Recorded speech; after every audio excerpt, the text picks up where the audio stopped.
TV KPM.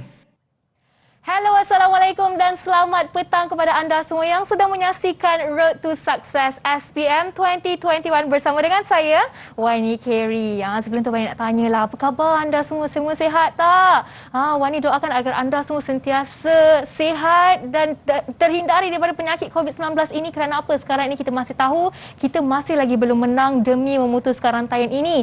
Jadi apa tanggungjawab kita sebagai rakyat Malaysia? Kenalah sentiasa pakai hand sanitizer, pakailah pelitup muka, jagalah jarak, penjarakan sosial sekurang-kurangnya 1 meter dan paling penting, kalau tiada urusan yang penting, jangan keluar rumah. Okey?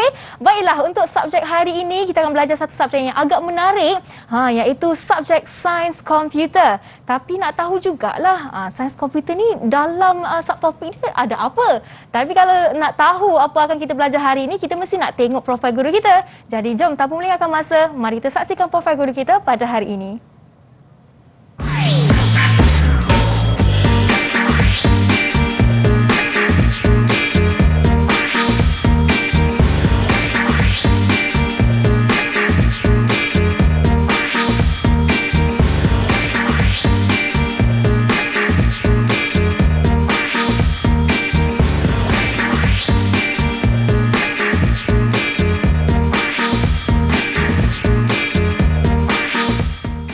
Mempunyai 16 tahun pengalaman mengajar, jadi ini dia kita bawakan ke studio Road to Success hari ini, Cikgu Masyitah dari SMK Amiruddin Baki, Kuala Lumpur. Assalamualaikum Cikgu, apa khabar? Waalaikumsalam. Baik, Alhamdulillah. Baik, Alhamdulillah. Wani sihat? Saya sihat seperti biasalah, macam inilah Cikgu sihat sentiasa. Alhamdulillah. Ya, Alhamdulillah. Jadi kita nak ucapkan terima kasih kerana sudi bersama dengan kami di studio Road to Success hari ini.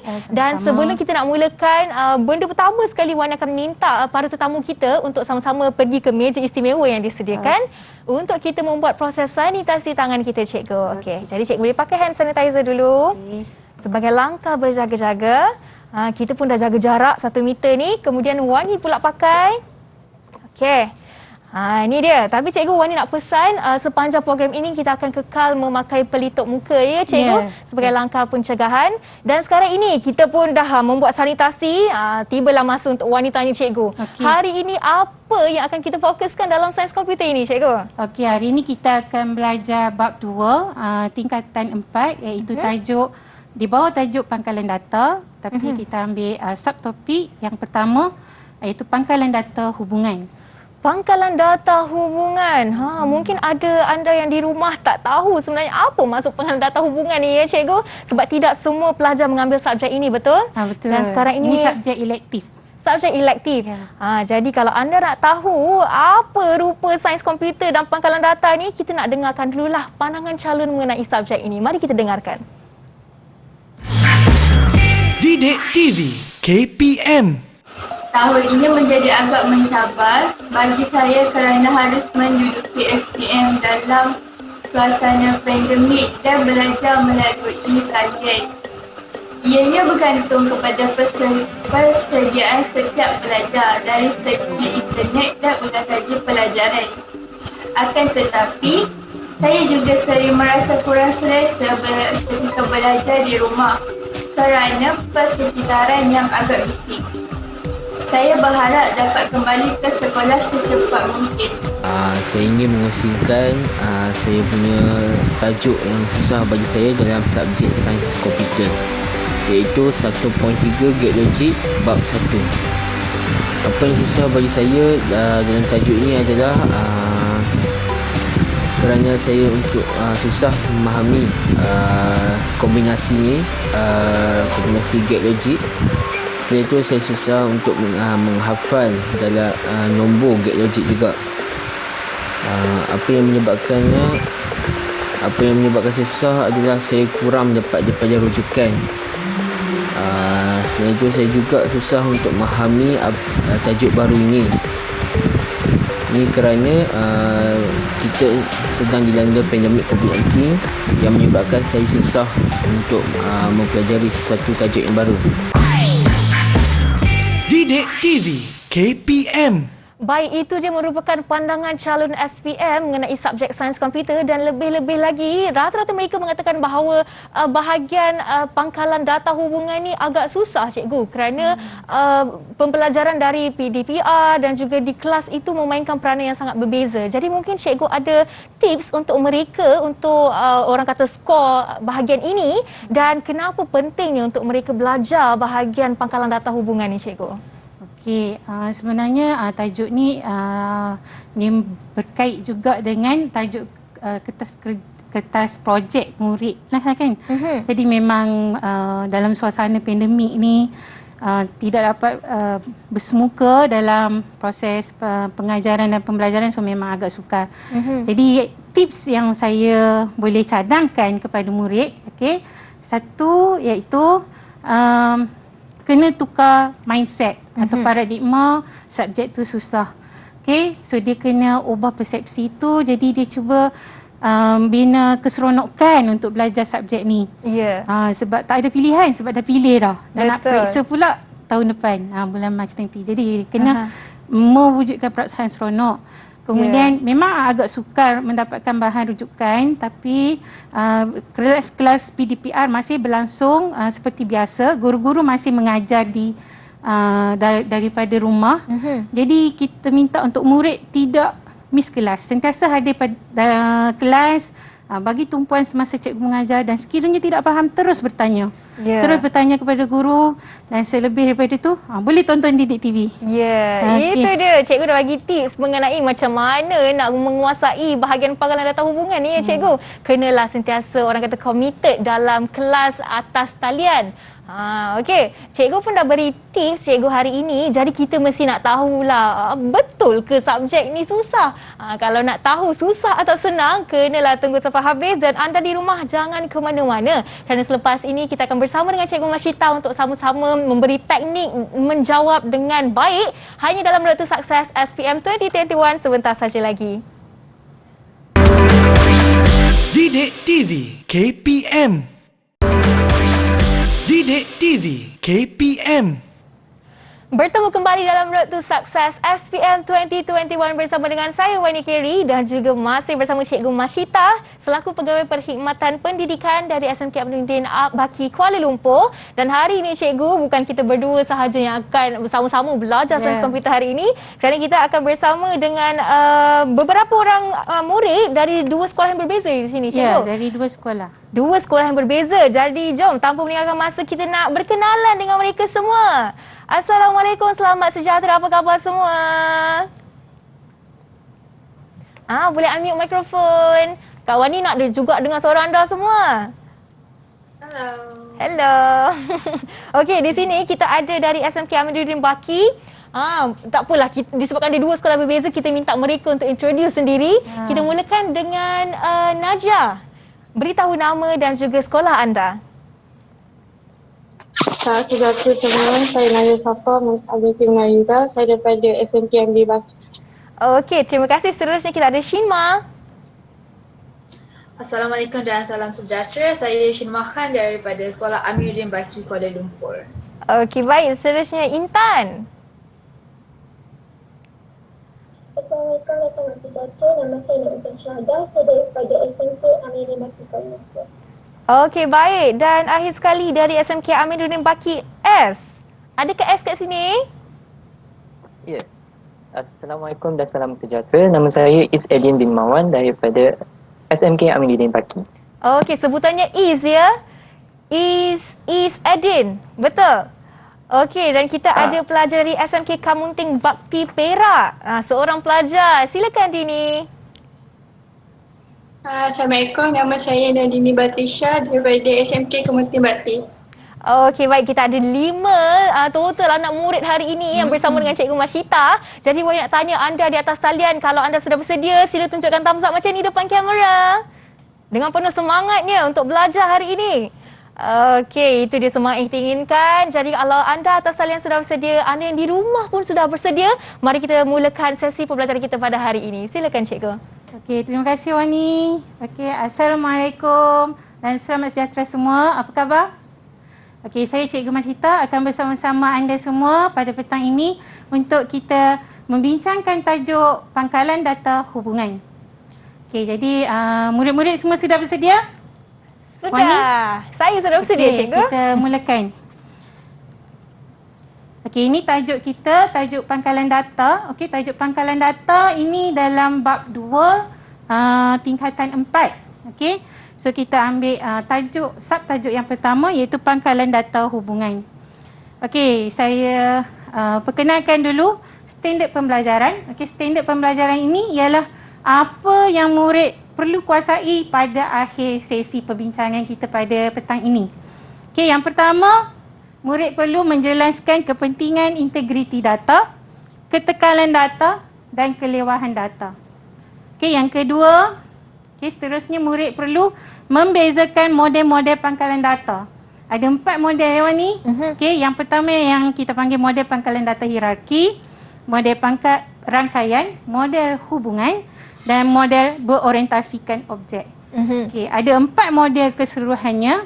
Okey, tapi sebenarnya untuk murid-murid, mereka akan selepas subtajuk ini, mereka akan lebih memberi tumpuan kepada tajuk model pangkalan data hubungan. Okey, dan kalau kita sempat, kita akan masuk tajuk yang ketiga dan terakhir dalam tajuk pangkalan data hubungan, iaitu untuk mengenal pasti entiti, atribut, set hubungan dan kekardinalan. So kekardinalan ada 3 juga Wani. Okey, 1 ke 1, 1 ke banyak dan banyak ke banyak berdasarkan keperluan pengguna. So inilah yang kita akan bincangkan pada petang ini. Okey, saya teruskan. Okey, so kita lihat pada rajah ini. Okey, rajah ini murid-murid boleh rujuk pada muka surat 194. Okey, rajah ini menerangkan tentang maksud data dan maklumat. Okey, data dan maklumat ni dia ada kaitan. Okey, so apakah dia data? Wani, boleh saya tanya murid-murid sebab murid-murid dah belajar ni? Ya, semestinya boleh cikgu. Cikgu nak tanya siapa? Okey, boleh saya tanya Is, apakah maksud data? Apa maksud data, Is? Jadi data ni adalah fakta mentah yang boleh diproses. Okey, Fakta mentah. Boleh bagi contoh tak, Is? Contoh ada macam contoh markah peperiksaan. Okey, betul ya. Contoh markah peperiksaan. So data ni ialah fakta mentah. Okey, dia boleh jadi orang, dia boleh jadi tempat, dia boleh jadi benda dan sebagainya yang mengikut persekitaran. Okey, mengikut persekitaran.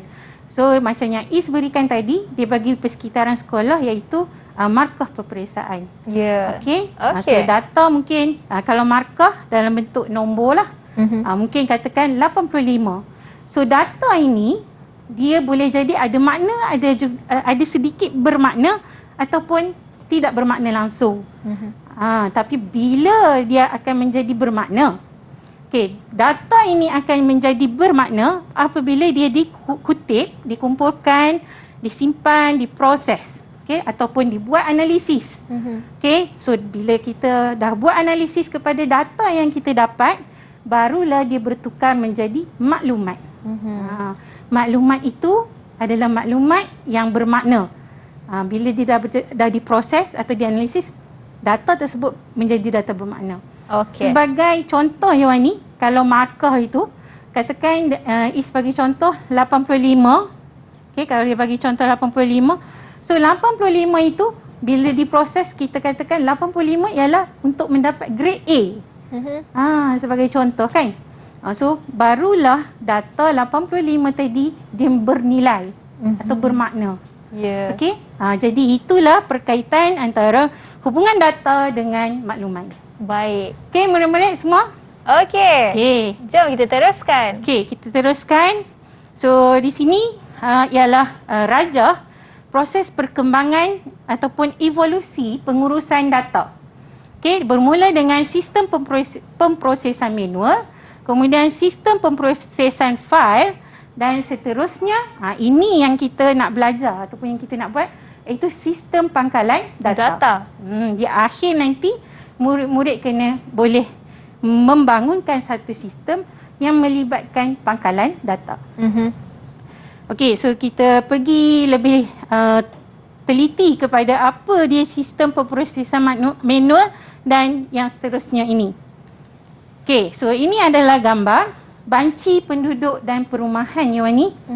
Sekarang pun kempen ni masih berlangsung kerajaan telah pun meminta untuk program banci ni. Dimintanya semua penduduk yang belum membuat bancian untuk melayari e-census untuk membuat bancian. Tapi saya bukan nak cerita pasal e-census sebab e-census tu dah tentu dia ada pangkalan data. Tapi saya nak cerita apa yang berlaku semasa saya kanak-kanak dahulu. Okay, 10 atau 20 tahun yang lalu. Proses manual. Okay, proses manual. Walaupun proses manual ni sekarang pun mungkin akan dibuat tapi ditangguhkan disebabkan PKP ni. Okay, so kita lihat pada gambar ni. Ini ialah proses manual yang mana banci penduduk dibuat. Okay, apa tujuan banci penduduk ni? Ialah untuk dibuat untuk mendapatkan profil penduduk dan perumahan seluruh negara kepada penduduk di negara kita.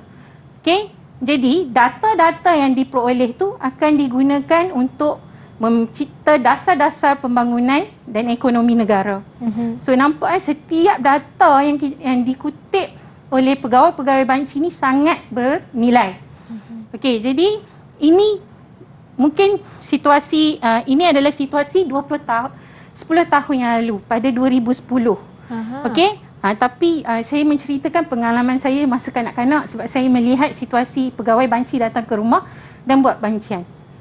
Wani, cuba kita bayangkan bila proses manual dan pegawai-pegawai ini perlu pergi ke serata negara. Ke seluruh negara. Dan setiap rumah yang ada. Ya, berapakah bilangan tenaga manusia yang diperlukan? Betul, besarlah.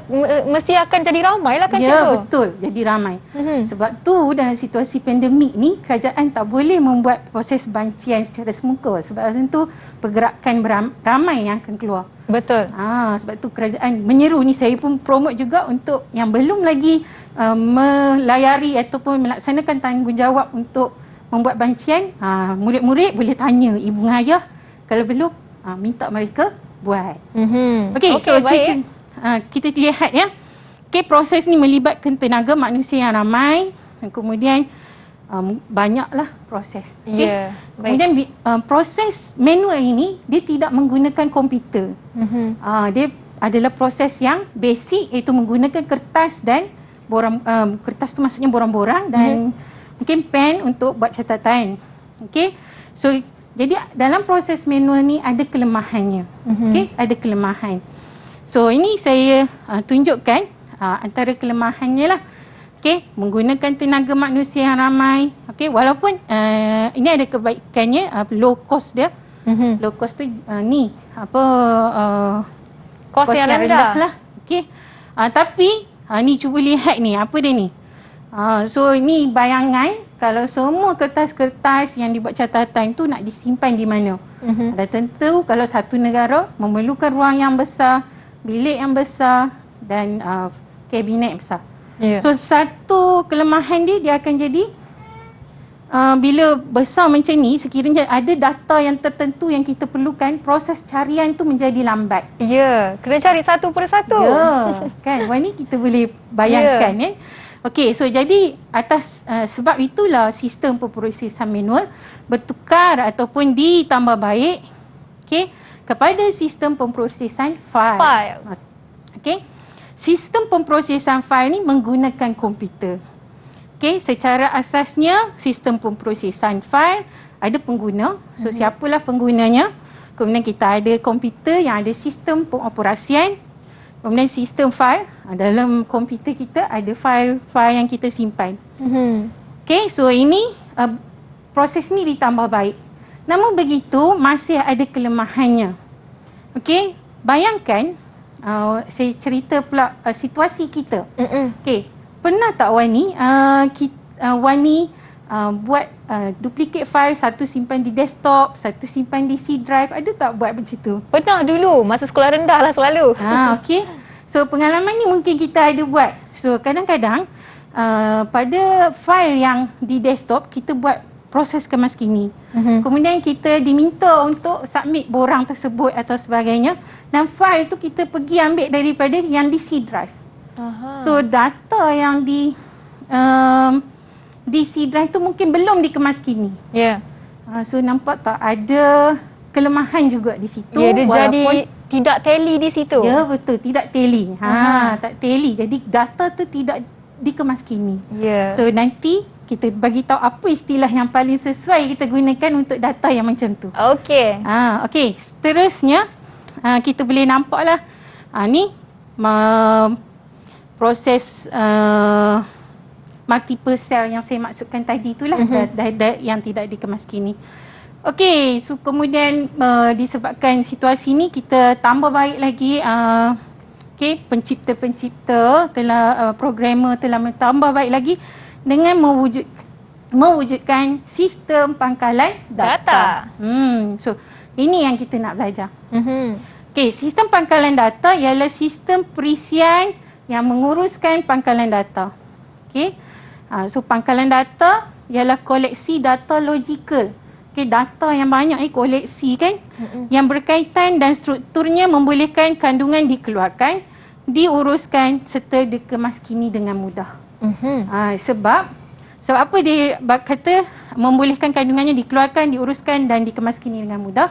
Sebab ada ciri-ciri yang kualiti yang perlu ada, baru kita boleh kata itu ialah sistem pangkalan data. Okey, so kita nak tahu tak apa kualiti yang perlu ada pada data tersebut, Wani? Nak tahu, cikgu. Okey, so murid-murid, saya skip ini. Ni saya tunjuk contoh. Okey, nanti kita pergi balik, boleh? Okey, so ini ialah ciri-ciri yang perlu ada ataupun kualiti yang perlu ada pada satu sistem pangkalan data, iaitu integriti data, ketekalan data dan kelewahan data. So yang Wani sebut tadi tally tu ada kaitan dengan istilah 3 yang kita akan bincangkan ini. Baik. Okey, so setakat ni murid-murid macam mana, okey? Murid atas talian. Okey. Mereka masih mengikuti lagi. Okey, so saya pergi back sekejap, Wani. Okey, ini adalah kelebihan dan kelemahan yang ada pada sistem pangkalan data. Okey, so ada banyak kelebihan berbanding kelemahan kalau ikut di sini. Okey, so yang pertama kelebihannya ialah kos kemasukan, kemas kini, capaian dan penghapusan data dapat dikurangkan. Kemudian meminimumkan kelewahan data. Okey, perkongsian data jadi lebih mudah. Okey, sistem pangkalan data ni boleh dikongsi di mana-mana saja dan pada bila-bila masa. Okey. Data tidak tekal dapat dikurangkan. Okey, nanti kita akan lihat perkaitan itulah dengan istilah yang kita akan belajar nanti. Kemudian saya bacakan sedikit kelemahan. Okey, perlukan masa yang banyak dalam mereka bentuk. Okey, kita perlukan pakar. Mungkin calon-calon 5 orang ni adalah pakar-pakarnya nanti. Ya. Kita doakan sama-sama. Amin. Okey. Kemudian kompleks dan sukar direka. Perlukan perisian dan perkakasan dan sebagainya lah. Perlukan kemahiran. Okey. So ini ialah contoh pangkalan data. Pernah tengok ni? Yang belah kanan tu selalu, cikgu. Ya, ini yang selalu kita guna pada sekarang masa kini, ke mana-mana saja. Bayangkan, Wani, data yang dikumpul oleh aplikasi MySejahtera pada masa kini dalam tempoh 1 minit, berapakah data yang dikumpul atau di-scan oleh orang ramai, kan? Tak terkira tu, cikgu. Ya, betul. Kalau kita di satu organisasi pun dah mungkin setiap masa ada orang keluar masuk. Betul. Kalau di stesen minyak sajalah kita boleh tengok, kan? So bayangkan satu negara. So dia memerlukan kata satu sistem yang betul dan tepat lah. Betul. So pakar-pakar 5 ni mungkin akan jadi pakar satu hari nanti juga. Ya. Okey, selain itu kita ada kalau untuk murid mungkin mereka biasa dengan ni APDM. Okay, ibu bapa pun awal tahun ni semasa proses kemas kini data anak-anak sebab kita tak boleh lagi bersemuka masa tu. So ibu bapa pun mungkin dah biasa dengan maklumat atau sistem ini. Okey. So ini contoh. Tapi ada banyak lagi. Boleh tak kita dapatkan daripada murid-murid ni contoh-contoh lain yang mereka tahu? Siapa nak bagi contoh yang lain selain daripada gambar tu? Intan nak cuba Intan? Okey, cuba bagi satu. Tapi Shima nampak kumat kamik tu. Shima nampak Okey, banyak Shima. idea. Kita Okey, tanya Shima pula. nak jawab ke? Mungkin macam Ya, Shima. aplikasi Google Form. Aplikasi Form. Google Form. Okey, Google Form. Okey, Google Form tu juga kita kata, kalau kata Google Wani, Google juga adalah satu kumpulan pangkalan data yang mengumpulkan banyak data-data dari satu dunia, bukan satu Malaysia aja. Betul. Okey, selain daripada itu, Wani sendiri ada buat shopping online? Semestinya. Setiap hari. Okey, itu juga menggunakan pangkalan data. Okey, so kita bayar bil air, bil elektrik secara online dan sebagainya. Ataupun kalau tak secara online pun kita pergi ke kios-kios masa boleh pergi dulu. Itu dia mempunyai pangkalan data yang tertentu. Maksudnya cikgu, pangkalan data ni nak lebih mudah faham adalah satu aplikasi ataupun platform yang perlukan setiap pengguna mengisikan data mereka lah kan? Ya, itu namanya pangkalan data. Kemudian pangkalan data dia mengumpulkan data-data tu dan data itu diguna untuk diguna dan untuk diterjemah untuk memudahkan urusan selanjutnya. Ya, okey. Maksudnya benda ni ada di sekeliling kita. Ya, kita betul. menggunakan dia setiap hari. Persekitaran kita. Ya, okey. Baik cikgu, nampaknya kita dah sampai ke sistem pangkalan data di mana Wani pun dah faham pangkalan data tu apa. Mesti anda di rumah pun dah mula dapat faham dah sebenarnya sains komputer dan bahagian pangkalan data ini tidaklah sesusah mana. Kan cikgu? Betul. Okey, tapi sebelum tu apa kata kita nak berehat seketika. Kita nak bagi diorang refresh dulu fikiran mereka untuk subjek ini dan kembali selepas ini dalam Road to Success SPM 2021. Didik TV KPM.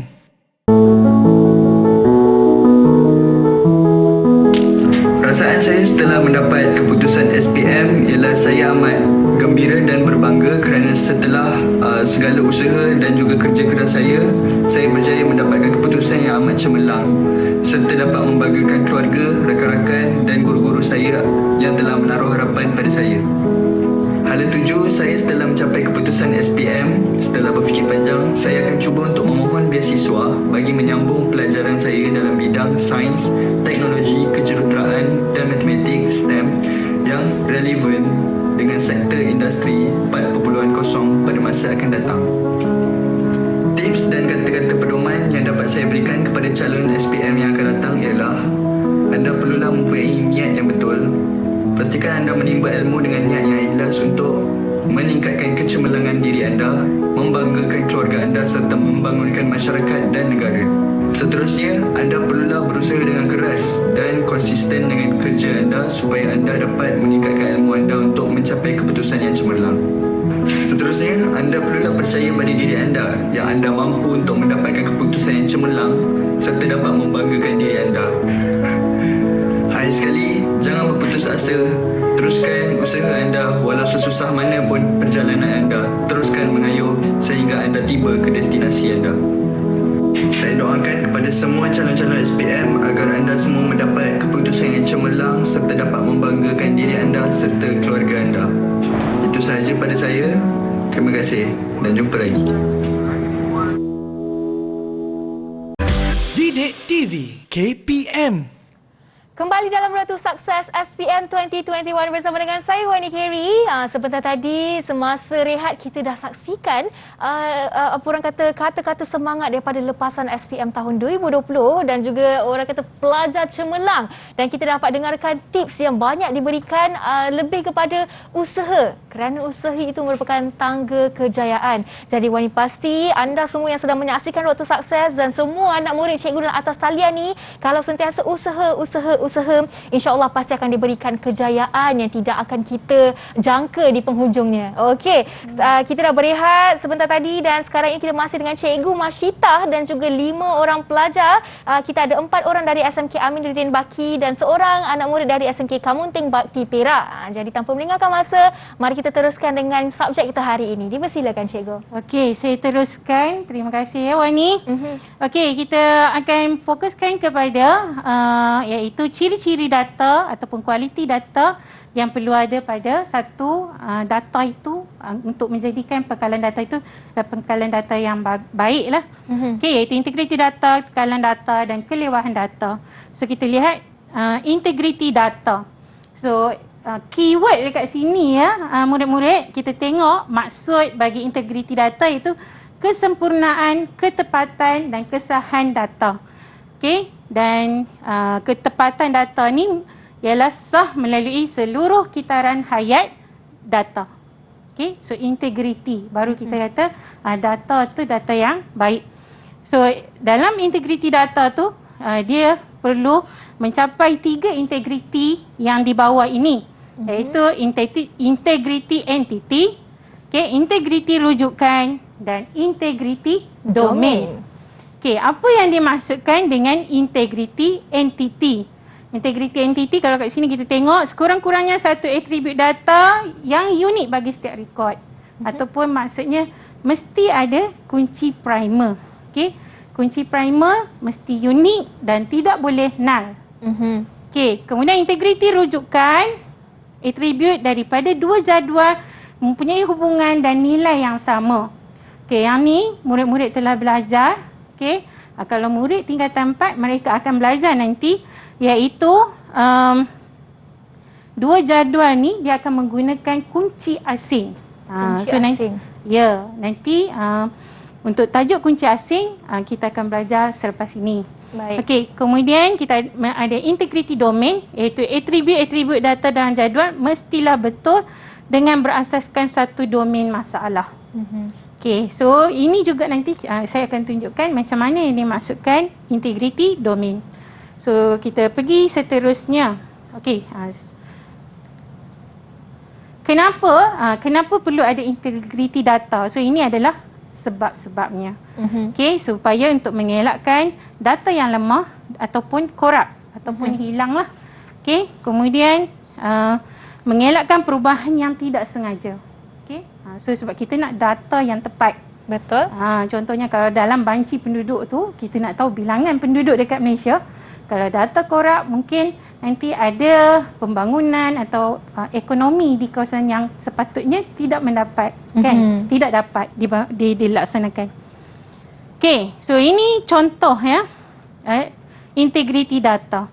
So kita lihat dekat soalan ini, integriti data dekat sini. Okey, ini ialah integriti data.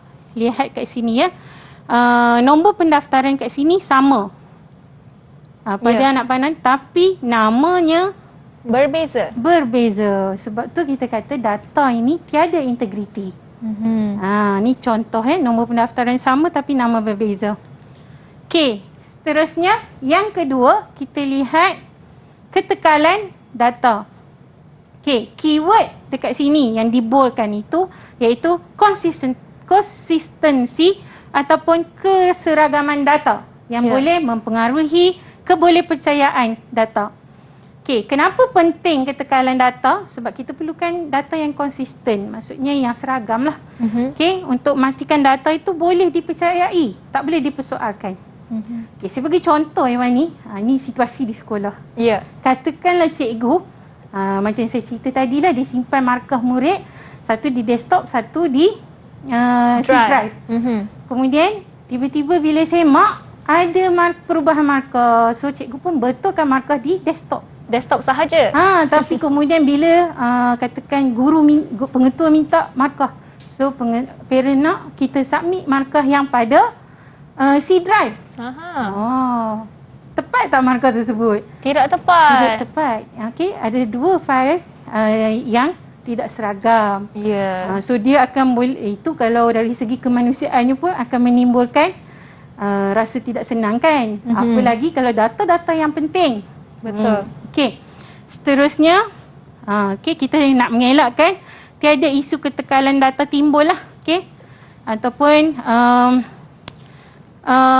berulang di beberapa lokasi simpanan. So bila dia berulang di beberapa lokasi simpanan pun dia menyebabkan storan komputer tu bertambah lah kan. Jadi kita nak elakkan.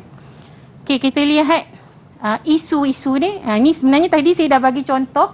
So saya skip lah. Tapi Wani boleh faham? Faham cikgu? Okey, murid-murid boleh faham apa ketekalan data? Yang penting anak murid cikgu Ya. kena faham sebab mereka akan ambil subjek ni. Maksudnya dia mesti seragam. Seragam. Ingat apa keyword dia? Seragam. Seragam ya. Seragam konsisten. So sama juga kita okey, kita teruskan dengan kelewahan data. Kelewahan data iaitu okey, kita lihat kat sini iaitu pertindihan data dari yang berpunca dari salinan data berulang. Maksudnya ada data berulang. Okey, ini nombor kad pengenalan 5434 5434 5434. So kita nak elakkan benda ni. So kita nak satu saja maklumat yang sama. So ini pertindihan yang berulang ni kita panggil kelewahan data. Okey, so ini ialah apa yang akan berlaku sekiranya kelewahan data ni tidak diatasi. Okey, tu saya tayangkan saja boleh? Boleh. Ni ialah refleksi saja Okey. Kita boleh bayangkanlah kalau pertindihan data, okey, antaranya apa yang berlaku? Lebihan sumber simpanan, macam saya cakap lah, storan bertambah, okey, memakan banyak masa, data boleh jadi korup dan pangkalan data itu sendiri tidak efisien. Tidak efisien. Okey, so saya skip kepada soalan. Okey. Tiba masa untuk tanya semua atas kita talian. Kita dah bagi penerangan, so kita harapkan murid-murid bersedia dengan soalan. Okey, kita bacakan soalan 1. Data yang baik diperlukan untuk hasilkan maklumat yang tepat dan bermakna. Ciri-ciri data yang disimpan, okey, mesti memenuhi kualiti yang telah ditetapkan. Berikut ialah nombor pendaftaran murid dalam satu sistem pemprosesan fail. So soalannya, berdasarkan bahan rangsangan ni, apakah kesilapan kualiti data yang berlaku pada rajah di atas? Apa kesilapannya? Wah, ni macam dah nampak dah kesilapan di mana kat situ. Tapi kita nak dengar jawapan daripada anak murid cikgu lah. Ya, okey. Siapa nak cuba? Najah nak cuba? Najah. Ya. Berikan jawapan untuk soalan 1 ini. Kesilapan. Jawapannya integriti data. Okey, integriti data. Okey, apa sebab kamu kata integriti data? Kat mana salahnya tu, Najah? Sebab ada dua nombor pendaftaran yang sama walaupun nama dia berbeza. Ya, betul. Okey, betul ya Wani? Betul. So Wani boleh nampak tak? Okey, so ini 1, 2, 3, 20, 20, 1, 2, 3, 20, 20. Okey, menggunakan nombor pendaftaran yang sama tapi orangnya berbeza. So jawapannya integriti data. So dekat sini ada jawapan dia ya. Okey, soalan 2B. Okey, daripada bahan rangsangan ni, okey, apakah masalah kualiti data yang terdapat pada bahan rangsangan ini? Okey, Dini nak cuba? Dini. Belum lagi dengar suara Dini. Cuba Dini. Jawapan dia kelewahan data. Okey, kelewahan data. Okey, betul. Okey. Yang mana satu tu kelewahan data Dini? Nombor KP. Yang mana? Baris ke berapa tu? Nombor KP. Nombor KP, okey. Nombor KP, apa yang lewa? Okey, baris yang ni dan pertama dan ini. terakhir. Okey, dia berulang. Keyword dia berulang. Okey, so ini ialah kelewahan data. Betul. Okey, bagus Dini. Maksudnya Dini pun dia faham ya Wani. Okey, seterusnya soalan 3. Dasarkan bahan rangsangan ini, nyatakan jenis kualiti data yang terlibat, justifikasi dan bagi cadangan untuk mengatasi masalah tersebut. Okey. Saya nampak gambar yang bawah je Wani. Jadi yang bawah sekarang ni is. Boleh saya panggil is? Okey, Is. Jawab dulu soalan tu. Untuk jawapan untuk soalan 3 ni, jenis kualiti dia adalah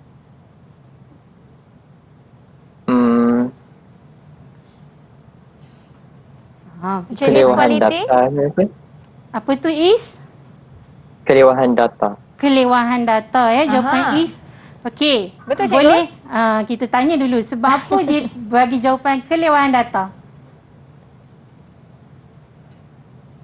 Sebab kat sini dia Ada kawan lain nak bantu Is? Ataupun Tak apa, kita faham mungkin Is bantulah dia ya. perlu berfikir situ. Okey, cikgu mungkin boleh cikgu bantu Is. Okey, dalam pangkalan data kita perlukan kalau dekat sini kita melihat nama guru merujuk kepada ID guru. So dalam pangkalan data kita nak elakkan situasi seperti ini. So jadi ini sepatutnya kita buat satu lagi jadual baru yang itu kita namakan dia jadual guru. Jadual. Ya. So ini ialah kelewahan data jugalah. So cara terbaik untuk atasi ialah lakukan penormalan. Cara untuk mengatasi itu boleh diaplikasikan untuk kelewahan data saja untuk macam Untuk data yang lain. semua tiga-tiga yang tadi tu. Oh, boleh juga. Kita lakukan proses penormalan untuk atasi masalah ni lah. Cuma pada hari ni kita tak akan belajar penormalan. Mungkin pada sesi berikutnya kita akan belajar penormalan. Baik. So jadi murid-murid tunggu. Jangan lupa cikgu yang akan mengajar tajuk penormalan pula nanti. Ya.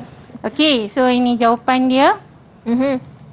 Okey, kita tengok soalan 4. Berdasarkan rajah yang diberi, kualiti data yang terlibat. Okey, jenis kualiti data yang terlibat. Apakah ini jawapannya? Siapa nak cuba? Intan di bawah. Intan. Okey, cikgu pilih Intan. Silakan Intan. Saya pilih gambar siapa yang single kat bawah. Okey. Saya rasa Apa kualiti tu? Dari 3 tu, kualiti yang mana satu? Berikan satu Intan. ketekalan data. Ketekalan data. Okey. So kita tengok. Jawapan dia kalau ketekalan data dia melibatkan 2 jadual. Okey, cuma dekat sini jawapan dia ialah integriti data. Kenapa integriti data? Sebab dia di bawah integriti domain. So kalau saya boleh pergi balik dekat nota kita yang pasal integriti domain tadi. Oops. Ni So integriti domain. Attribute data dan jadual mesti betul berdasarkan satu domain masalah. Okay, dia mesti betul berdasarkan domain masalah. So kita pergi balik soalan. Okay. Okay, dah ada jawapan tadi. Okay, kalau kita lihat kat sini domain ini gaji. Okay, tapi datanya ialah 120 ABC. So ni data jenis apa ni? Shima. Integer. Sepatutnya integer. Ada ABC tu? String. Okay, ni data jenis string atau text. So dia kalau gaji ni Wani, dia sepatutnya nombor. Ini bukan nombor kan Wani? Sebab tu dia integriti data dia tak ada. Okay, so dia di bawah integriti domain. Okay, boleh kita sambung lagi? Boleh cikgu. Okay, soalan kelima. Nyatakan jenis kualiti data bagi bahan rangsangan ni. Najah di bawah. Okey Najah. Jawapan dia integriti data. Okay, integriti data. Sebab apa? Sebab Ali tak ada nilai. Tak ada nilai dekat sini kan? Dekat nombor pekerja. Tak boleh ya Wani. Dia ialah nombor pekerja ni kalau dalam jadual ni ada tanda KP tu maksudnya dia ialah kunci primer. So dia mesti diisi. Dia tak boleh bernilai null. Null tu maksudnya tiada nilai. Mesti diisi. So dekat sini jawapannya ialah betul integriti data tetapi di bawah integrity entity. Sebab kalau kita flashback balik pengertian tadi, dia ada bagi tahu bahawa dia mesti sekurang-kurangnya satu atribut mempunyai unik, nilai yang unik. Okey. So kena buka lah nota tadi ya. Okey. Ni soalan 6. Okey cikgu, sebelum kita teruskan soalan ke-6, kita nak berehat seketika lah sebab tadi Najah dah jawab sampai soalan 5. Kita nak tunggu siapa pula yang nak berebut-rebut jawab soalan 6 ni. Tapi anda di rumah jangan ke mana-mana. Kembali selepas ini dalam Road to Success SPM 2021.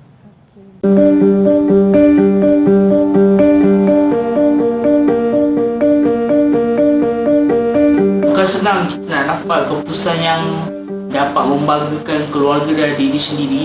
Masing-masing sebelum nak menghadapi periksa SPM tu akan ada banyak masalah yang mengganggu mental, jiwa dan emosi untuk kebanyakan pelajar.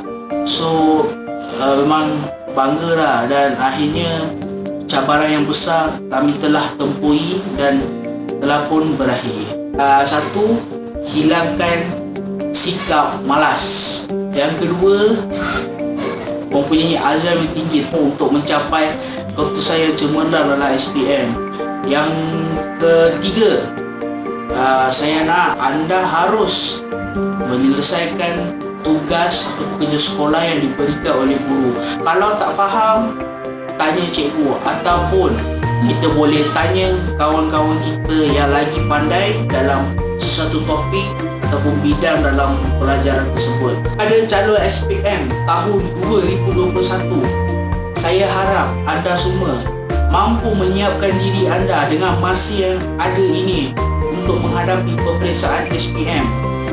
Saya harap anda semua ulang kaji bersungguh-sungguh, belajar bersungguh-sungguh dan ingat, jangan lupa untuk berdoa kepada Tuhan.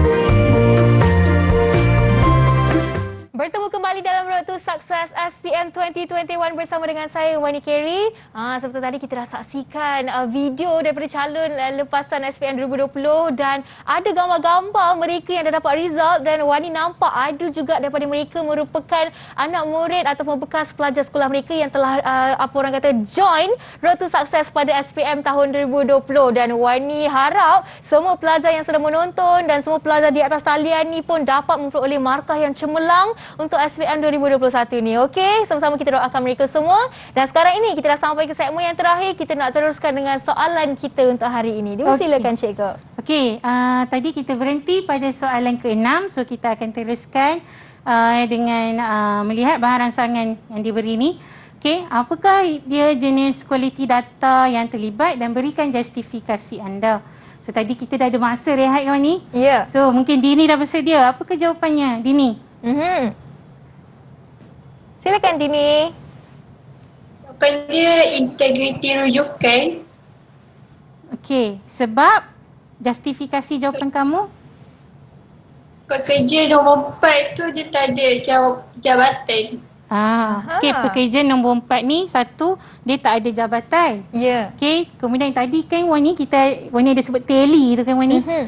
Saya kan ada kata yang ketekalan data, integriti data di bawah rujukan ni dia mesti mempunyai hubungan dengan dua jadual sama. Yeah. Okey, dekat sini ada P03, ada satu P03, kat sini tak ada P03. Okey. Dan pada jawapan dekat pekerja 4 ni seperti yang Dini cakap tadi, tak ada jabatan. Jabatan dia bernilai kosong lah. Okey, so tak ada, dia tak boleh nak link kat sini nanti dengan jadual ni. Okey, so rujuk integriti data di bawah integriti rujukan. Ya. So, Okey. murid-murid kena ingat kalau di bawah integriti data ada 3 integriti yang murid-murid kena tahu. Okey, so ini bahagian subtopik 1 dah selesai Wani. Okey. Kita nak teruskan seterusnya subtopik yang kedua iaitu membezakan model-model pangkalan data. So, model pangkalan data ada 4. Okey, kita ada hierarki, rangkaian, hubungan dan berorientasi ke objek. So, murid dia mesti mengetahui setiap perbezaan ini. Okey, so kita tengoklah kata kunci dia untuk kita tahu perbezaan. Okey. Kita lihat ini ialah model hierarki. Kalau buka buku teks ya, Wani, buku teks sains komputer adalah bahan rujukan utama. Jadi murid bacalah dari kulit ke kulit. Okey, so muka surat 204. Okey, ini model hierarki. Okey, macam mana kita nak tahu perbezaan setiap model? Kita tengok model hierarki ni. Rekod data disimpan dalam bentuk pokok. Okey, kalau kita lihat bentuk pokok ni. Okey, setiap rekod ada anak. Okey. Dan satu rekod induk. Okey.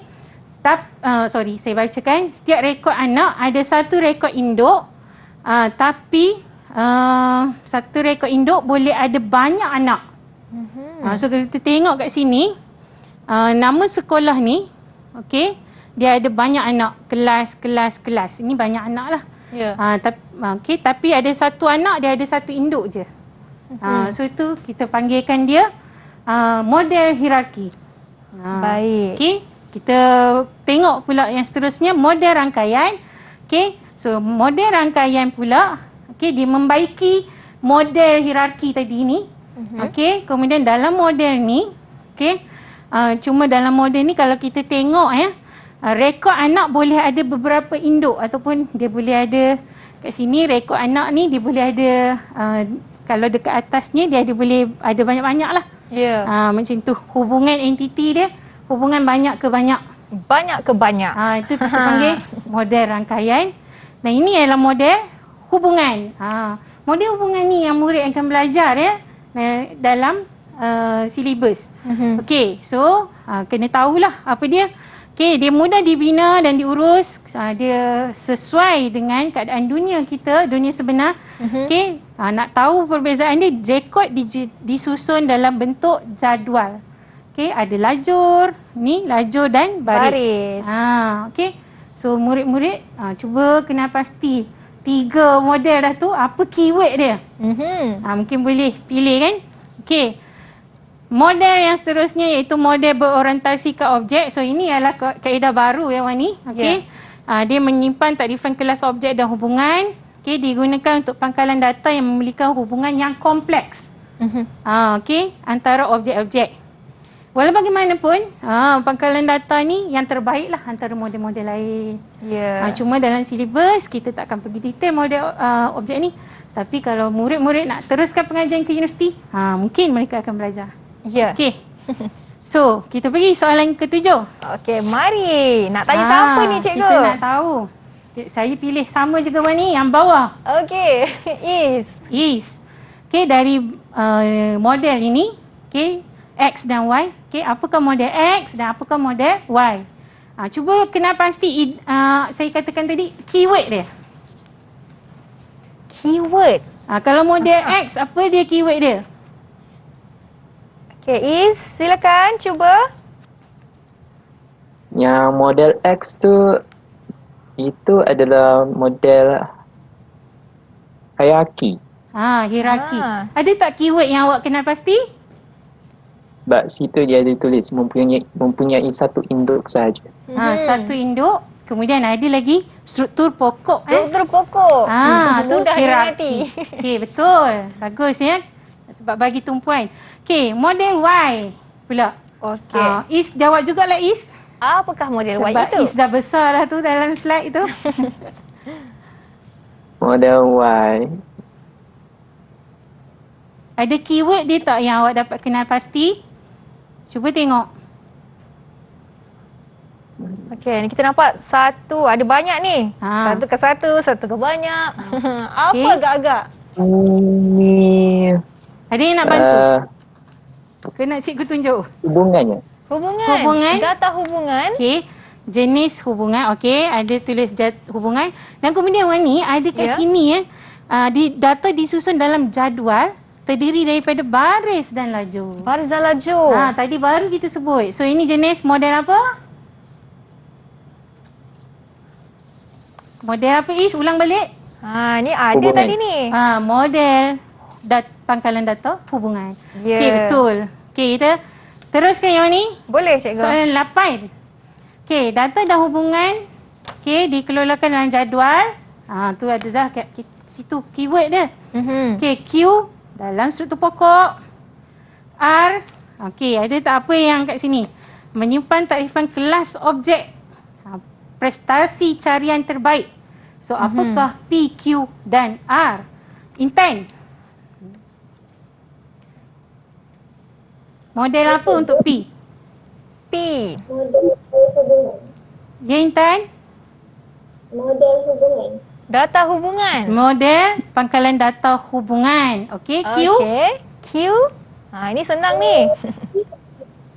Pangkalan data hierarki.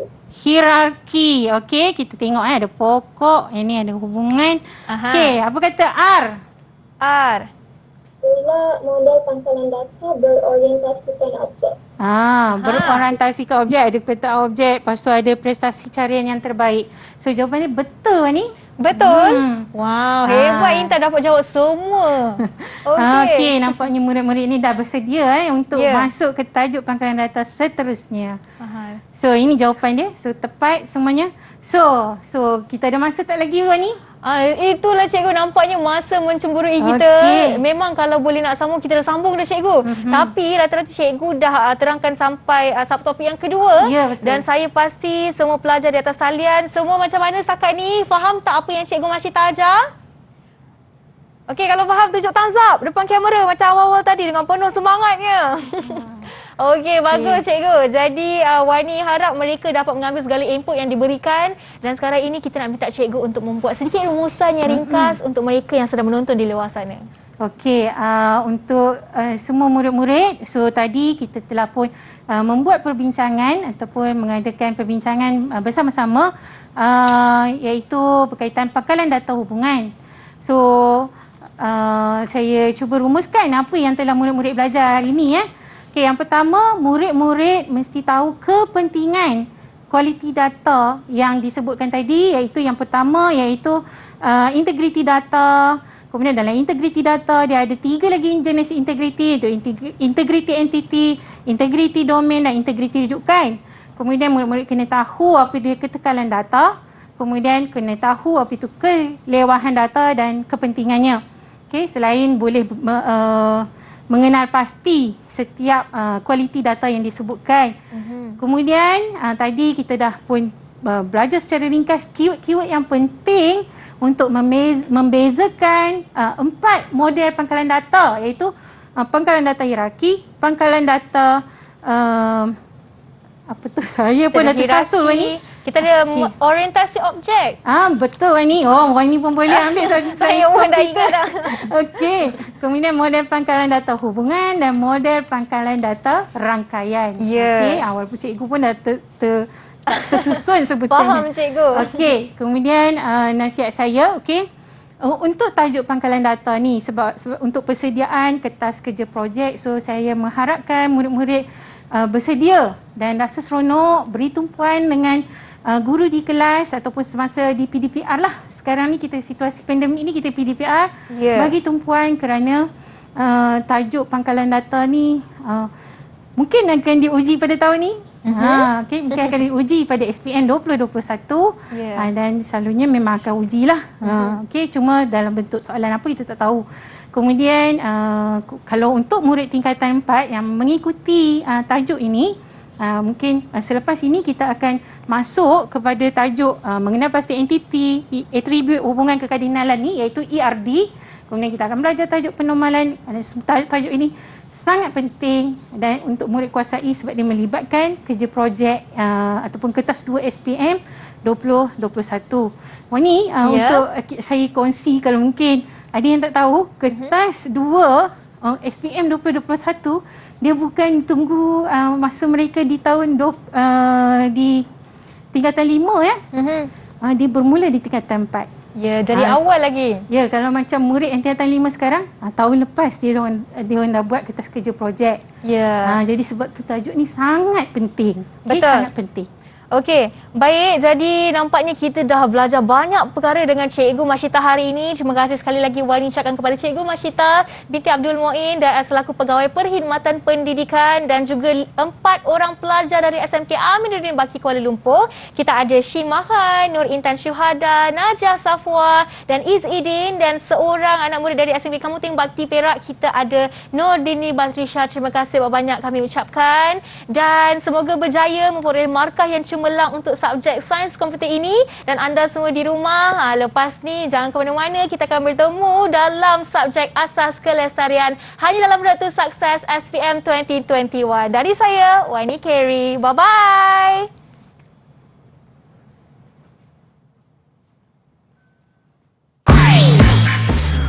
Didik TV KPM.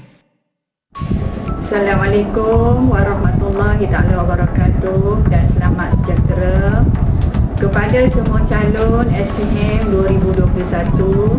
Semoga terus tabah menghadapi cabaran pengajaran dan pembelajaran dalam tempoh pandemik ini. Walau bagaimanapun, jangan berputus asa, cekalkan hati dan terus berusaha untuk mendapatkan kejayaan. Jadikanlah pandemik ini sebagai satu motivasi dalam mengejar kejayaan anda. Guru-guru sentiasa membantu bila-bila masa anda memerlukan. Selamat maju jaya saya ucapkan untuk calon-calon SPM 2021. Hi everyone, I'm Saisha's mom here. My best wishes to all SPM 2021 candidates. I know it has been a challenging year, especially for your batch. It's not easy to learn online, but I believe that you still can achieve what you want by being consistent, work really hard, and of course your teachers are out there to help you all the time. Good luck everyone!